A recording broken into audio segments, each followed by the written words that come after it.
Hello, everyone, and welcome to EnglishPod. My name is Marco. Hi, everyone. My name is Catherine. What do you got, Catherine, for us today? That's a good question. Well, we've got a little bit of a Seinfeld situation. So, for those of you who are not familiar with this American TV show, which, by the way, is one of my favorites, Seinfeld is a TV show, a comedy about very awkward, very common situations that are taken to the extreme. Right, so it's a very popular show. It was around for like 10 years, I think. Yeah. And but it's not airing anymore. Well, they're not making new episodes anymore. No, you have to see them in reruns. Reruns, right? So we have a situation that's very common. It was pretty funny on the show. It's a guy trying to rent a car. Okay, so he's probably at the airport or traveling, and he's had a long flight and he wants to rent a car, but of course there are some problems. So This is an elementary level lesson, by the way, so keep that in mind as we listen to this dialogue one time. Hi, I made a reservation for a mid-sized vehicle. The name is Jimmy Fox. I'm sorry. We have no mid-size available at the moment. I don't understand. I made a reservation. Do you have my reservation? Yes, we do. Unfortunately, we ran out of cars. But the reservation keeps the car here. That's why you have the reservation. I know why we have reservations. I don't think you do. If you did, I'd have a car. See, you know how to take the reservation. You just don't know how to hold the reservation. And that's really the most important part of the reservation, the holding. Anybody can just take them. But we do have a compact or an SUV if you'd like. Fine. I'll take the compact. All right. We have a blue Ford Focus for you, Mr. Fox. Would you like insurance? Yeah, you better give me the insurance because I'm gonna beat the hell out of this car.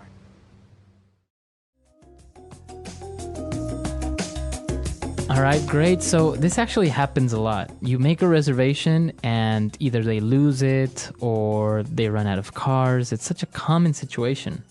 And it's not just cars. Sometimes this happens at restaurants too, and it really makes me angry. Yeah, that happens a lot. You show up and they're like, oh, we don't have a reservation. And you're just like... Well, then you have to keep yourself in check. You can't really get angry. But this guy does. So let's take a look at the language takeaway to find out what are some of the words we're using here to describe renting a car and what kind of car we're talking about. Language takeaway.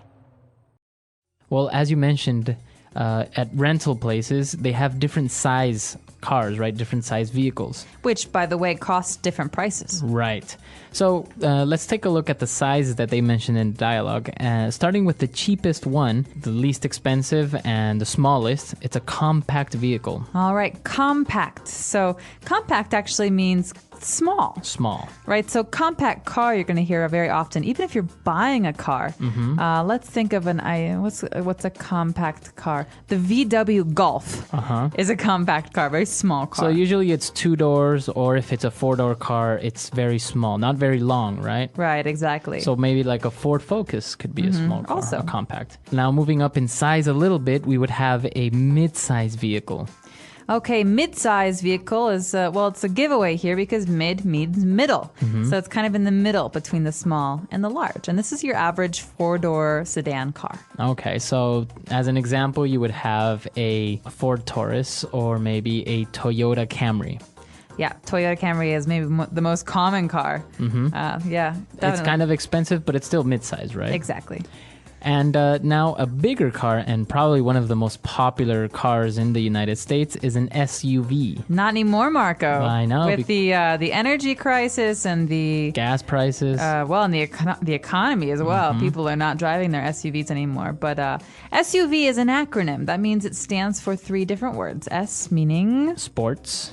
U meaning? Utility. V? Vehicle. All right, thank you. So SUV, Sport Utility Vehicle, means it can go maybe off-road. Right. So an example of this would be a Ford Explorer or Jeep Cherokee. A Jeep Cherokee could be an SUV as well. So right, those are 3 different types of cars. Now obviously there are many more, like a van or a limo. A limo, like a limousine. But yeah, these are the most common ones that you would rent at a car rental place. Yeah, definitely. But what we have to do here is make a reservation. Now, interesting. You make a reservation. Hey, you don't have it. You don't do it. You make it. Yeah, you make these are words that go together. So we're going to keep them together. I can call a restaurant. So say, for example, Marco works at a restaurant. I say, hello, I'd like to make a reservation for tonight. Oh, okay, perfect. Now, if you show up at the restaurant, you say, where's my table? I made a reservation. right. And of course, I throw a fit because there's no They don't table have for it. me.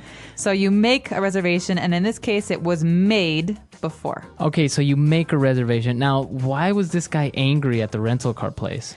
Oh, long story short, the company ran out of cars. Okay. Not all cars, just the car that he wanted, Right. the mid-size vehicle. So they ran out. So that doesn't mean they're actually running somewhere. No, right? they're not putting on their running shoes and going for a jog.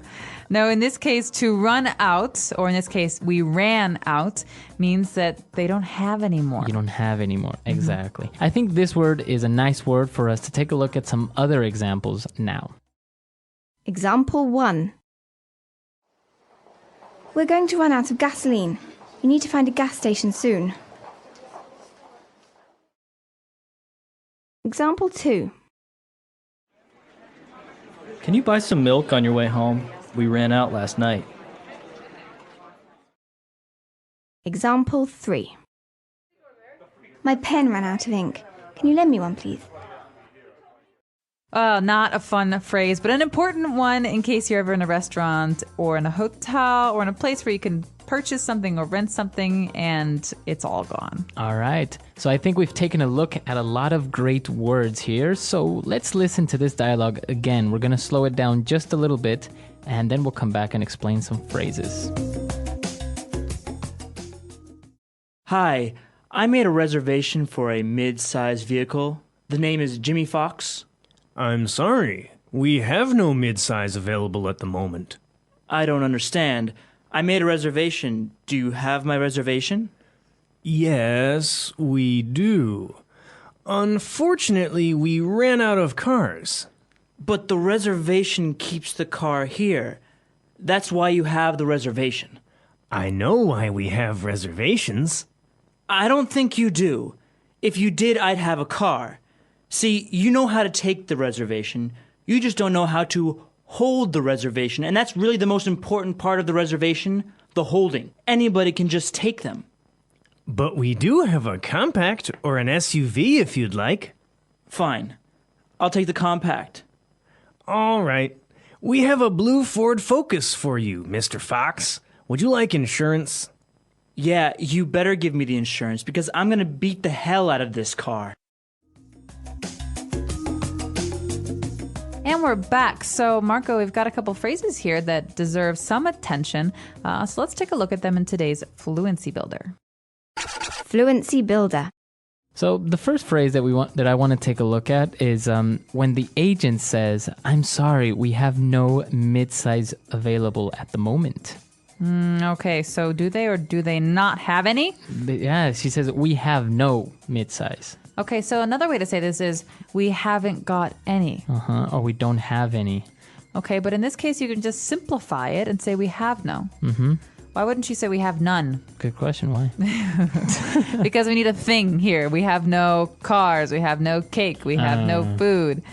So this is a very common phrase in English. And remember to put the thing at the end. So, for example, can I say I have no money?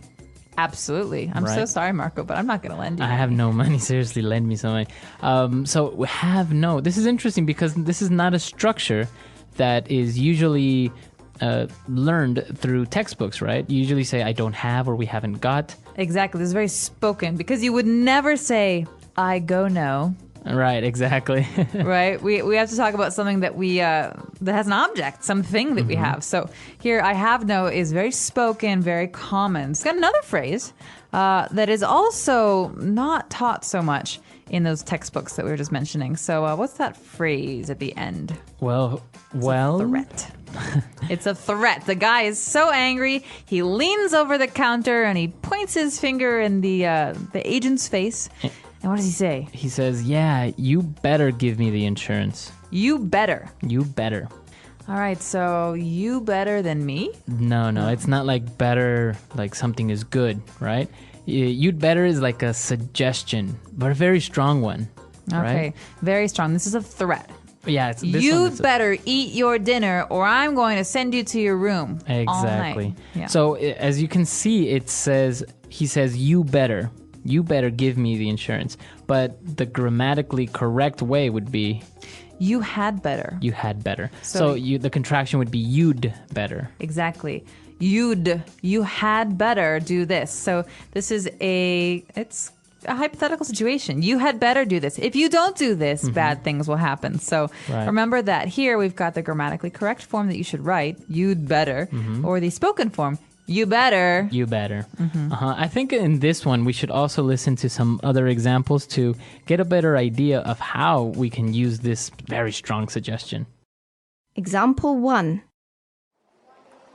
You better go to the doctor before that cold gets any worse. Example 2. You better watch out. It's dangerous to go out this late. Example 3. She better change her attitude, or her boss is going to fire her. So what is the threat? You better give me insurance because what is he going to do? He says, I'm gonna beat the hell out of this car. Okay, so this is future. I'm going to. I'm Right. gonna Right? beat the hell out of this car. So this is very strong, right? Yeah, it's very strong, and he's saying he is going to destroy the car. So beat the hell out of, so that means really just do damage to something. So you can use it out towards a person also. It's like, I'm going to beat the hell out of you. And I'll arrest you for violence. Right, so it's a very strong phrase. It shows anger, it shows that you are threatening somebody. So it's not polite. And it might get you a broken nose in a bar if you ever say this to someone or about someone. So be very careful. Right, but you can use it to describe a situation, right? He's like, yeah, we went to a bar yesterday and Dan beat the hell out of the bartender.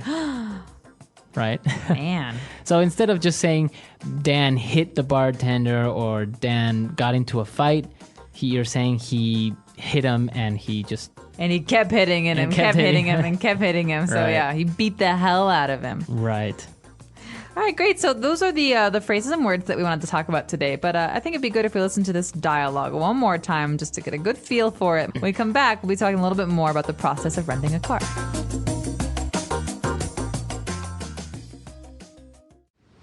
Hi, I made a reservation for a mid-sized vehicle. The name is Jimmy Fox. I'm sorry. We have no midsize available at the moment. I don't understand.